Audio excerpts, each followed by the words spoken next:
way to the DFA on this. We're sure naman po, sir, that the interests of the Philippines will be put on the table.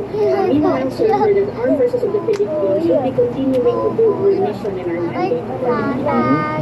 Ma'am, yung tungkol naman dun sa damage at medical bills sa mga sundalo na saktan kung sa June 17 incident, may update tayo kung babayaran ba ng China yun? Sa ngayon, sir, from the armed forces point of view, sir, we have submitted the necessary reports and the necessary cost of damages to the DND po.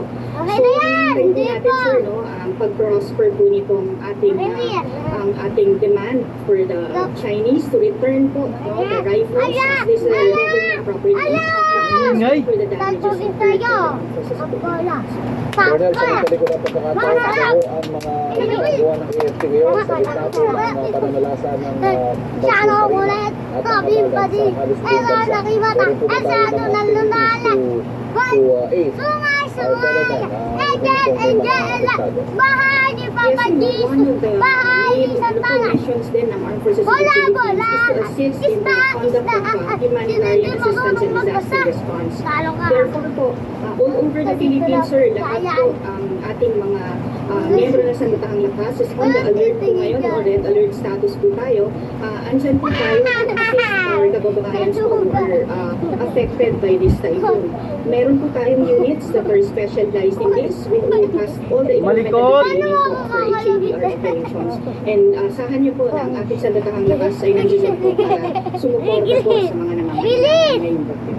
AFP spokesperson Colonel Marcel Margaret Padilla, maraming salamat. Magandang umaga po sa inyo. Magandang umaga, sir. Finally, sir, no? Igiit ko lang po. Habang pinapakalma natin, sir, ng alon ng tensyon sa West Philippine Sea, tandaan po natin na ang tahimik na tubig ay nagtatago po ng malalim na determinasyon. Ang ating pong hakbang ay para sa kapayapaan, ngunit paninindigan po natin ang ating kapatan.